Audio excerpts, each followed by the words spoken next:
আমার সমাজে অনেক মানুষ আছে নামাজ পড়ে, রোজা রাখে, মুখে দাঁড়িয়ে আছে, মনে হয় মুসলমান, সব ঠিক আছে, কিন্তু মা বাবার সাথে সম্পর্ক ভালো নাই।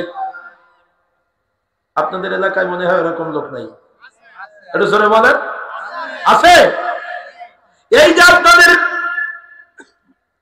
বাগাসরাই বাড়ি ছিল, মাওলানা শাহ আমানাতুল্লাহ সীমান্ত বুলবুল, উনি ওয়াজের মধ্যে বলতেন, আজকালকের পোলাপান বাপকে বলে ইনতাল বাকির বিরিয়ান, মাকে বলে কুটনি বুড়ি, বউকে বলে সোনার জান। কি কথা কয়? আর আমাদের বাংলাদেশের একজন আধুনিক গানের শিল্পী খালিদ হাসান মিলু বলেছিল, একটা ছেলে যখন বিয়ে করে বিগত জীবনের মহব্বতের মার বাবা ভুলে যায়, বরং স্ত্রীকে আপন করে দেখে, আর সে অন্তর দিয়ে গান গায়, প্রাণের স্ত্রী তুমি অন্তরে, তুমি নয়নে, তুমি জীবনে, তুমি মরণে,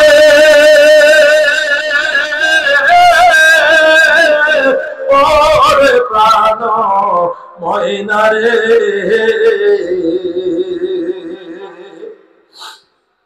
তুমি খাঁটি প্রেমের ফুল, তুমি জীবনের দুকুল, তুমি আলো আধারে,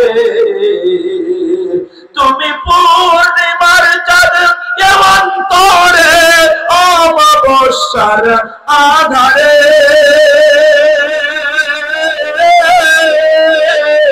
ওরে প্রাণ ময়না রে,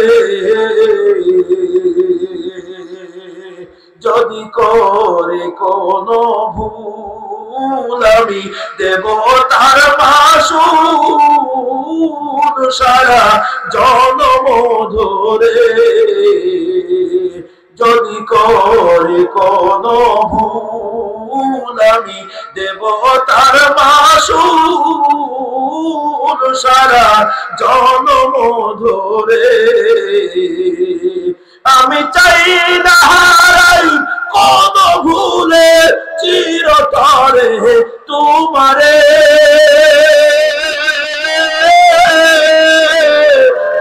ওরে প্রাণ ময়না রে।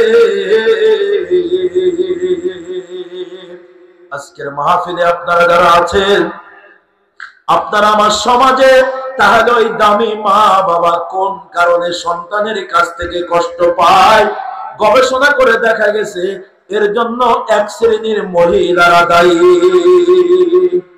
কারা দায়ী?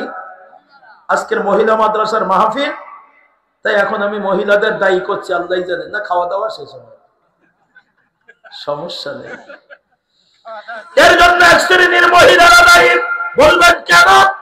আজকের মাহফিলে আপনারা যারা আছেন শোনেন, আর আমার মা বোনদের কাছে আমার বিনয়ের সাথে দাবি, আমার মা বোন, আমি আপনাদের শত্রু না। আপনারা আমার সমাজে মা বাবা সন্তানের কাছ থেকে লাঞ্ছিত, অপমানিত কখন, কেন, এর ছোট্ট তথ্য বলি। আমার মা বোনেরা রাগ করবেন না, বরং আমার কথাটা মিলাবেন। একটা ছেলের বয়স যতদিন 20 বছর, 22 বছর, 24 বছর, 25 বছর, ছেলেটা এখনো বিয়ে করে নাই, ততক্ষণ পর্যন্ত ছেলের সাথে তার মা বাবার সাথে একটু বলেন সম্পর্ক ভালো থাকে না খারাপ থাকে? ছেলে যতদিন বিয়ে করে না ততদিন মায়ের কলিজার টুকরা, বাবার আদরের ধন সব ঠিক আছে, কিন্তু ছেলে যেদিন বিয়ে করে বাড়িতে আনে, ওই দিন থেকে আস্তে করে শুরু হয়, আল্লাহ, প্রাইভেট মাস্টার বাড়ি আসার পরে 6 মাস 1 বছরের মধ্যে প্রাইভেট মাস্টার এমন পড়া পড়ায়, এই 25 বছরের মহব্বতের মা আর কথা বললে সহ্য করতে পারে না। তো কথা বলেন ঠিক না ঠিক?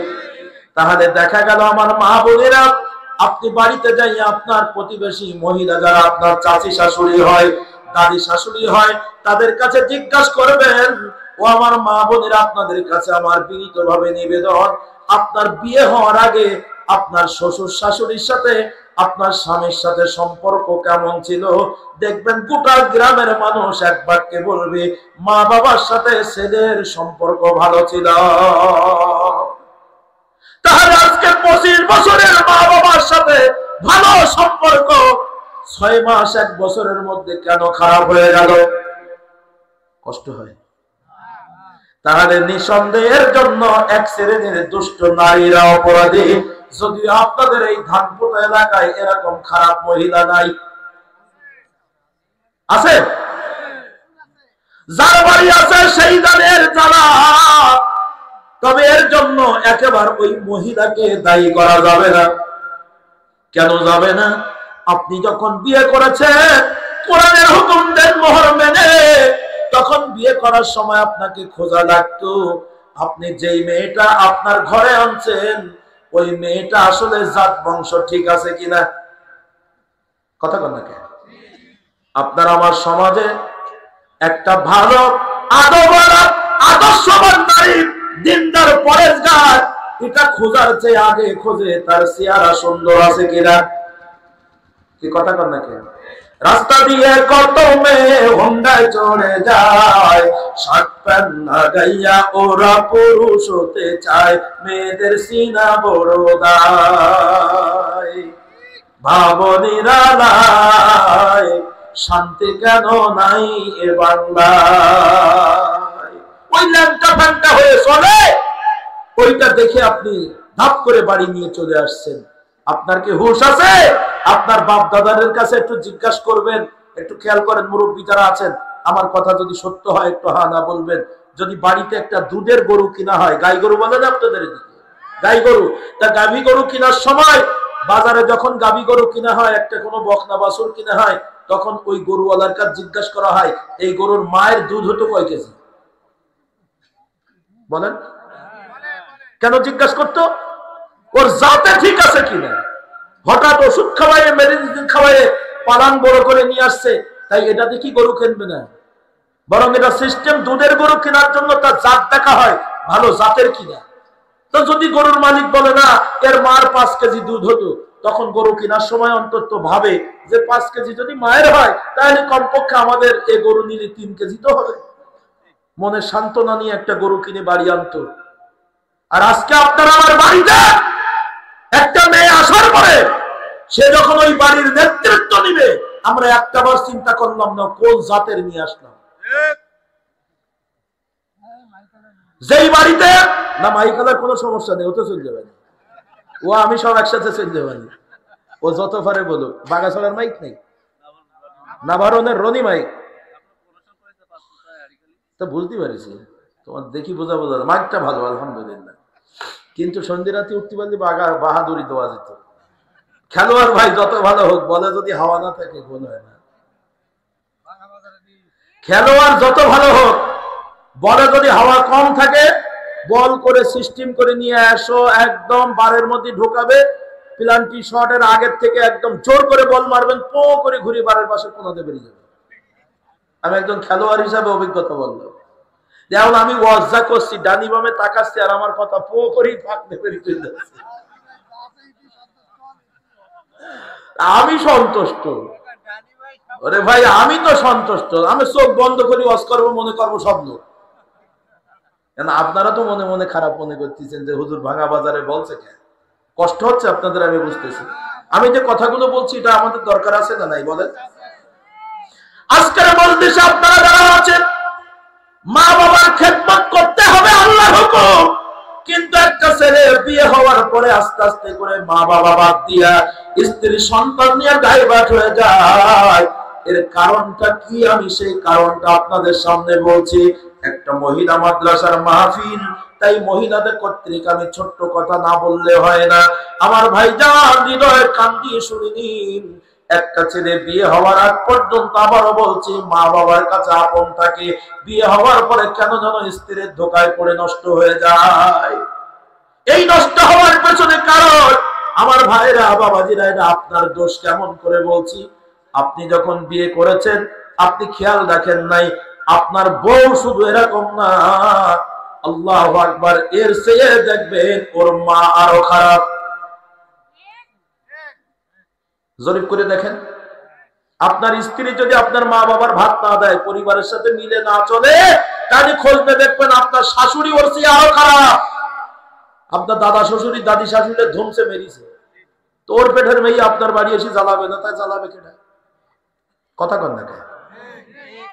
আপনারা ঠিক বললেও ঠিক, না বললেও ঠিক। তবে কিছু আছে ব্যতিক্রম, গোবরে পুষ্প ফোটে, এটা ব্যতিক্রম, পরিবেশগত কারণে ভালো হয়ে যায়। কিন্তু অধিকাংশ ক্ষেত্রে স্বভাবগত কারণে ওনারা কোন রকম সাইজ করতে পারবেন না। বরং আপনি এখানে যখন সাইজ করবেন, একটু শাসন করবেন, এখন তো মোবাইলের জামানা, টপ করে ফোন দিয়ে বসবে মার কাছে, মা বলবে চলি আয়, আমি বেশি আছি না, দেখাই দেবো না। আচ্ছা, ওই মহিলা জীবনে ভালো হবে? ও তো একদম ফার্স্ট ক্লাস শয়তান হবে সমাজে। আর বর্তমান সময়ে অধিকাংশ বাড়িতে কোন বউ যদি এলোমেলো করে, তাকে শাসন করার কোন লাইন নাই, বরং তার বাড়ি থেকে, বাপের বাড়ি থেকে শেল্টার দিয়ে তাকে আরো নষ্ট করে দেয়। এটা কথা বলেন ঠিক না বেঠিক? আল্লাহু আকবার। শ্বশুরের দাম নাই, শাশুড়ির দাম নাই। খুব খেয়াল করেন, আল্লাহ রাব্বুল আলামিন বলেন, ওয়াবিল ওয়ালিদাইনি ইহসানা, সন্তানেরা তোমরা তোমাদের মা বাবার হক আদায় করো, খেদমত করো। একজন মহিলা আল্লাহ নবীর কাছে এসে কান্না শুরু করছে, নবী গো, আমার বিয়ে হয়ে গেছে, আমি আমার স্বামীর বাড়িতে থাকি, আমার স্বামীর বাড়ি থেকে আমার বাবার বাড়ি অনেক দূরে, 6 মাস 1 বছরে আমি আমার জন্মদাতা বাবার সাথে দেখা করতে পারি না, আমার মায়ের সাথে দেখা হয় না। ইয়া রাসূলুল্লাহ, তবে বাপ মার খেদমত করতে হবে, এটা তো ফরজ। হুজুর, পুরুষরা যেমন মা বাবার খেদমত করে, পুরুষরা থাকে আল্লাহু আকবার মা বাবার সাথে, আর মহিলারা বিয়ে হয়ে যায়, স্বামীর ঘরে চলে যায়। ইয়া রাসূলুল্লাহ, আমি আমার স্বামীর ঘরে থেকে আমি আমার মা বাবার হক আদায় করব কেমন করে? আল্লাহর নামে ডাক দিয়ে বলেন, মুসলিম নারী, তোমার যেদিন বিয়ে হয়ে যায়, তোমার স্বামী যখন কোরআনের বিধান দেন মোহর মেনে তোমাকে পড়ে নিল, কাবিল, আমি কবুল করে নিয়েছি, এরপরে তোমার স্বামীর ঘরে যাওয়ার পরে তোমার স্বামী যাকে মা বলে ডেকেছে, স্বামীর মাকে যদি মায়ের আসনে বসাইতে পারো, তোমার স্বামী যাকে আব্বা বলে ডাকে, স্বামীর বাবাকে যদি বাবার আসনে বসাইতে পারো, কিয়ামতের ময়দানে ও মুসলিম নারী, তোমার শ্বশুরের খেদমতটাকে আল্লাহ তোমার বাবার খেদমতের মর্যাদা দিয়ে জান্নাতি করে দিবেন। মুসলিম নারী, তোমার শাশুড়ির খেদমতটাকে আল্লাহ তোমার মায়ের খেদমতের মর্যাদা দিয়ে জান্নাতি মানুষ করে দিবে। এখন মা বোনেরা হয়তো মনে করতে পারেন, অনেক মা বোনেরা আজকে আছেন, আমার কথাটা মনোযোগ সহকারে শুনবেন, গবেষণা করবেন, যদি কোরআন হাদিসের জ্ঞান আপনার থেকে আরো করার চেষ্টা করবেন, গভীর তথ্যে চলে যাবেন। আল্লাহু আকবার বলবেন, হুজুর, শ্বশুর কেমন করে আব্বা হয়, শাশুড়ি কেমন করে মা হয়? এখন তথ্য নিয়ে নেন, শ্বশুর আপনার আব্বা হয়, ও আমার মা বোনেরা, বিয়ের পরে শাশুড়ি আপনার মা হয়, তার বাস্তব প্রমাণ নিয়ে নেন। একটা ছেলের সাথে যেদিন আপনার বিয়ে হয়েছে, আপনার স্বামী যেদিন আপনাকে বিয়ে করার জন্য এসেছে, আপনার স্বামী কবুল পড়ার 1 মিনিট আগে, 10 মিনিট আগে ওই ছেলের বাবাকে যদি তুমি ভাই বলো, কোনো অপরাধ নাই। ছেলের বাবাকে যদি কবুল পড়ার আগে দাদা বলো, কোনো দোষ নাই। ছেলের বাবাকে যদি কবুল পড়ার আগে নানা বলো, কোনো দোষ নাই। ওভারঅল যেই ছেলেটা তোমার কাছে বিয়ে করতে চায়, বিয়ের দিন তারিখ পড়ে গেছে, এমন সময় কোনো কারণে কবুল পড়ার আগে রাস্তায় আসতে যে ছেলেটা অ্যাক্সিডেন্ট করে মারা গেছে, ইসলামের বিধান, যদি ওই ছেলের বাবা ওই মেয়েকে বিয়ে করতে চায়, আর মেয়ে যদি তা পছন্দ করে, মেয়ে পক্ষ যদি রাজি হয়, ওই ছেলের বাবার সাথে বিয়ে দেওয়া শরীয়তে জায়েজ আছে।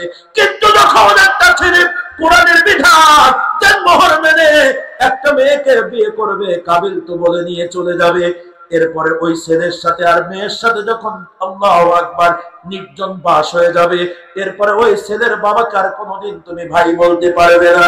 আমার মা বোনেরা, আপনার স্বামীর সাথে বিয়ে হওয়ার পরে আপনার স্বামীর বাবাকে আর কোনোদিন দাদা বলতে পারবেন না, নানা বলতে পারবেন না, বন্ধু বলতে পারবেন না, কারণ আমার আল্লাহ তাআলার কোরআনের হুকুম দেন মোহর তোমার স্বামী মেনে নেওয়ার কারণে ওই পরপুরুষটাকে আল্লাহ তোমার বাবার মর্যাদা দান করে দিয়েছে। এই জন্য ইসলামের বিধান, এদিকে তাকান, কিরাত দেখলে ওদিকে তাকাতে হবে? এ কথা শোনেন নাই জীবনে? কথা ভালো করে শোনেন। মা বাবার খেদমত করতে হবে, গতানুগতিক ওয়াজ বহুত হয়। আমি যেটা বলছি, যে কথাগুলো টোটাল বলেছি, আমার মনে হয় এ কথা এভাবে কোনো জায়গায় শোনেন নাই। কারণ আমি কারোর মতো না, আমার মতো কেউ না। খুব ভালো করে শোনেন। একটা মেয়ের সাথে 14 শ্রেণীর পুরুষের বিয়ে করা হারাম।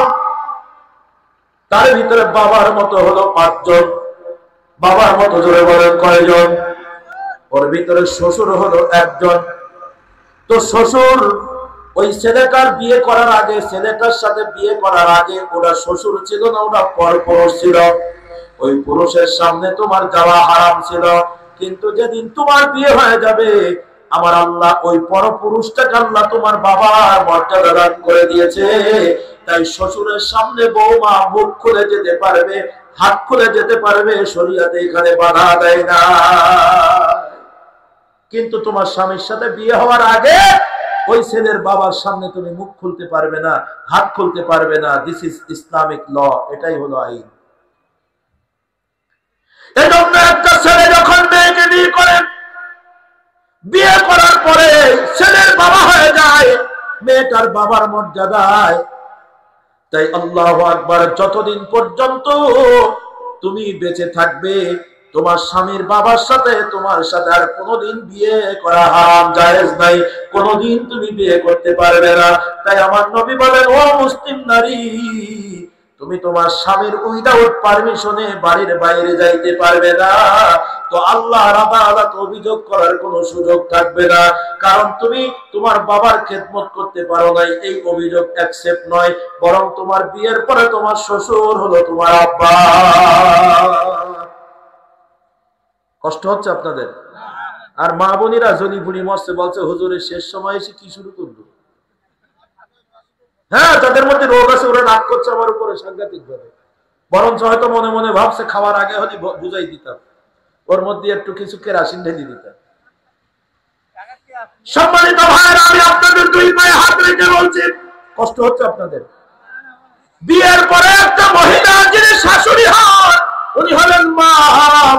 কোন মুসলিম নারী বিয়ের পরে যে শাশুড়িকে কষ্ট দিল, সে যেন তার মাকে কষ্ট দিল।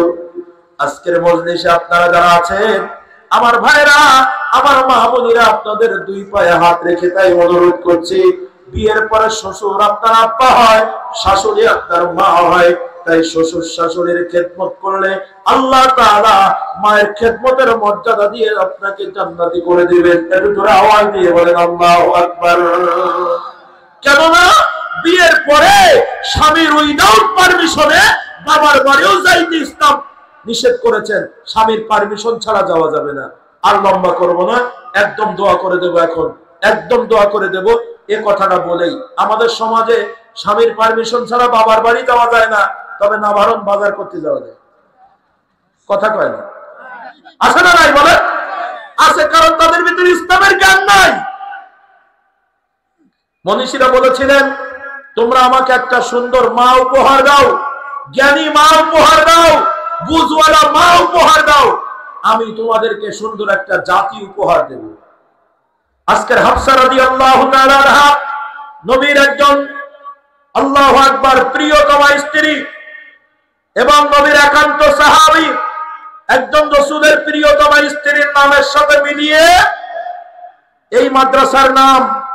সুতরাং এই মাদ্রাসা আপনাকে আমাকে একটা দিনদার নারী উপহার দেয়, এ সমাজ একটা দিনদার মা উপহার দেয়। এই মর্মে আমি ছোট্ট মেসেজ দিচ্ছি, শোনেন। আল্লাহু আকবার। আপনার স্ত্রী, আপনার মেয়ে উইদাউট পারমিশনে চলে যাচ্ছে বাজার করতে, না, ইসলাম এটা অ্যাকসেপ্ট করে না। বরং স্বামীর বিনা পারমিশনে প্রতিবেশীর লোকের বাড়ি যাওয়া হারাম। কেন? আল্লাহ রাসূলের কাছে এক সাহাবী আসছেন, মুসলিম নারী। এ কথা বলে আমি শেষ করব, রাত্রি অনেক হয়ে গেছে, আপনাদের কষ্ট হয়ে যাচ্ছে আমি বুঝতে পারছি। আর যে কথা বলছি, এ রোগ ঘরে ঘরে আছে। সুতরাং ইবলিস বলবে, দোস্ত ওঠ, কালকে কিন্তু তোর বাপ তোর মা তোর ঘরে উঠবে, খেতে দেওয়া যাবে না। আবার 1টা বাজতে বসে, কি সর্বনাশ দেখেন তো, কেন যে 1টা বাজ দিছে। আর এমন এক পাগলা হুজুর আপনারা দাওয়াত দিয়েছেন, আপনারা জানেন না, এ হুজুর 3-4 ঘন্টা ওয়াজ করে। এর আগেও তো ওয়াজ করে গেছি। আমার তো পোষায় না ওয়াজ করে। বিশ্বাস করেন অনেক হুজুরা ঘড়ি দেখে ওয়াজ করে, আর আমি যত ওয়াজ করি মনে পুরোই না, শুধু মনে হয় বলতেই থাকি। এই বিষয়টা আমি মনে হয় 30 দিন প্রতিদিন 3 ঘন্টা করে বললে শেষ হবে না। মনে হয় আগামী রাত ওয়াজ করতে পারবো, এটার তো কোনো গ্যারান্টি নেই। তাই আজকে যা পারি বলি যাই। একজন লোক যদি পরিবর্তন হন, এটা আপনার জন্য কল্যাণ। এটা আল্লাহু আকবার বলেন। আমার মা বোনেরা হৃদয়ের কান দিয়ে শোনেন, আজকে মহিলা মাদ্রাসার মাহফিল। আমি সকল মা বোনেদের কাছে একটা মেসেজ দেই। আল্লাহর নবী সাল্লাল্লাহু আলাইহি সাল্লাম মসজিদে নববীতে বসে আছেন। এমন সময় একজন মুসলিম নারী এসে আল্লাহ রাসূলকে সালাম দিচ্ছেন, আসসালাতু ওয়াসসালামু আলাইকা ইয়া রাসূলুল্লাহ। নবী আমার জবাব দিচ্ছেন, ওয়া আলাইকুমুস সালাম ওয়া রাহমাতুল্লাহ। কে তুমি? বলে, আল্লাহর নবী, আমি আপনার প্রিয় সাহাবী আব্দুর রহমানের স্ত্রী।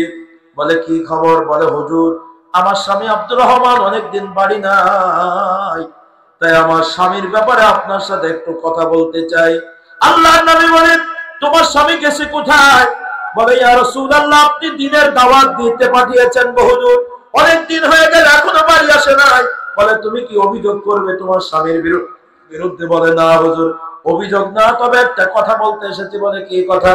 বলে, হুজুর, আমার স্বামী বাড়িতে নাই, ইতিমধ্যে আমার বাড়িতে খবর আসছে আমার জন্মদাতা বাবা বড় অসুস্থ। আল্লাহর নবী স্বামীর বিনা পারমিশনে বাবার বাড়ি যাওয়া যাবে না, তাই আপনার কাছে এসেছি। আমার স্বামী কবে বাড়ি আসবে জানি না, এখন তো মোবাইলের জামানা, সেই সময় তো মোবাইল নাই। আল্লাহর নবী, আমার স্বামীর কাছ থেকে পারমিশন কখন নেব জানি না, বরং তাই আপনার কাছে এসেছি। ইয়া রাসূলুল্লাহ, আমার স্বামী আপনার কথা মতো চলে, তাই আপনি দয়া করে আমাকে একটু পারমিশন দেন। আমার স্বামী বাড়িতে আসলে যদি রাগ করে আপনি একটু বুঝিয়ে বলবেন। আপনি যদি অনুমতি দেন আমার স্বামী আর কোনোদিন রাগ করবে না। ইয়া রাসূলুল্লাহ, আমি আমার বাবার বাড়ি যেতে চাই, আমার আব্বা বড় অসুস্থ। কথা কি বোঝা গেল? হ্যাঁ। আল্লাহর নবী ডাক দিয়ে বলেন, মুসলিম নারী, না না না, তুমি তোমার স্বামীর উইদাউট পারমিশনে, স্বামীর অনুমতি ছাড়া খবরদার বাবার বাড়ি যাইও না, বরং অসুস্থ বাবার জন্য তুমি দোয়া করো। মুসলিম মহিলা আল্লাহর নবীর কথা শুনে আর কাউন্টার কথা না বাড়াইয়া বাড়ির দিকে চলে গেলেন, স্বামীর ঘরে ফিরে গেলেন। আল্লাহু আকবার। সময় পেরিয়ে চলল। অল্প কয়েকদিনের মধ্যে ওই মুসলিম নারী আবার কান্না করতে করতে আল্লাহ নবীর দরবারে আওয়াজ দেয়, আল্লাহ নবীকে সালাম দেয়। নবী আমার ডাক দিয়ে বলেন, কে তুমি? বলে, হুজুর, আমি সেই আপনার প্রিয় সাহাবী আব্দুর রহমানের স্ত্রী, আমার স্বামী এখনো বাড়ি আসে নাই। বলে, তুমি কাঁদো কেন? বলে, হুজুর, খবর এসেছে আমার আব্বার অসুস্থ না, বরং আমার আব্বা দুনিয়া থেকে বিদায় নিয়েছে, আমার আব্বা মারা গেছে। আল্লাহ নবী, আমার স্বামী এখনো বাড়ি আসে নাই, তাই দয়া করে একটু অনুমতি দেন, আমি আমার মৃত বাবার লাশ এক নজরে দেখতে চাই। ইয়া রাসূলুল্লাহ, একটু অনুমতি দেন। আল্লাহ নবী বলেন, না না মুসলিম মহিলা আব্দুর রহমানের স্ত্রী, খবরদার তুমি যাইও না, কারণ আজকে তোমার বাবা মারা গিয়েছে। ওই বাড়িতে তোমার চাচাতো ভাই, ফুফাতো ভাই, খালাতো ভাই, আদার্স অনেক বেগানা পুরুষ আসবে, তাদের সামনে তোমার যে পড়তে হতে পারে। তাই যদি তোমার স্বামী কোনোদিন তোমার পরে একটা বার সন্দেহ করে বসে, সন্দেহ জিনিসটা হলো, মনীষীরা বলেছেন, সন্দেহ হলো সাদা কাগজের মতো। সাদা কাগজে একবার ভাঁজ পড়ে গেলে আর কোনোদিন এই ভাঁজ সোজা করা যায় না। কোন মানুষ যখন কোন মানুষকে একবার অবিশ্বাস করবে, যতদিন বেঁচে থাকবে কোনোদিন আর বিশ্বাসের জায়গায় পৌঁছাইতে পারবে না। মুসলিম নারী,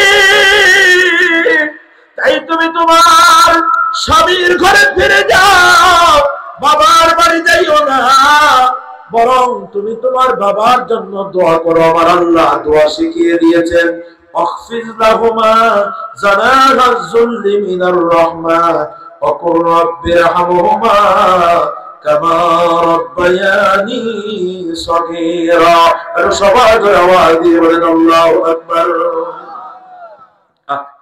আল্লাহর নবীর কথা শুনে মহিলা বাবার জন্য দোয়া করছে, রব্বির হামহুমা কামা রাব্বায়ানি সগীরা। নবীর কথা শুনে চোখের পানি মুছতে মুছতে স্বামীর ঘরের দিকে মহিলা রওনা দিয়েছে। এমন সময় নবী আমার উপস্থিত সাহাবীদের ডাক দিয়ে বলে, সাহাবীরা রে, যেই বাবার এমন একটা দিনদার মেয়ে আছে, ওই বাবার জন্য একটা জান্নাত। সুবহানাল্লাহ বলবেন না? আল্লাহর নবী বলেন অন্য হাদিসে, যেই বাবার এমন দুইটা মেয়ে আছে তার জন্য দুইটা জান্নাত।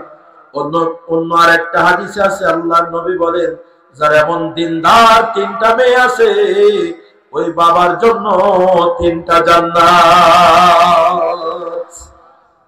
আর আমাদের সমাজে এখন বাবা যদি অসুস্থ হয়, স্বামীর সাথে বলার টাইম নেই, পাশের বাড়ি বলি চলে যায়। আসলি আমাদের রহিমার আব্বার বললো যে আর আব্বা অসুস্থ তাই চলে গেছে। কি কথা কন না? কে না, চলবে না। স্বামীর আনুগত্য এটা আপনার জন্য ফরজ। এজন্য একটা দিনদার স্ত্রী পাওয়ার জন্য ওই স্ত্রীর মধ্যে, ওই মেয়েটার মধ্যে দিনদারিত্ব থাকতে হবে, কোরআন সুন্নাহর জ্ঞান থাকতে হবে।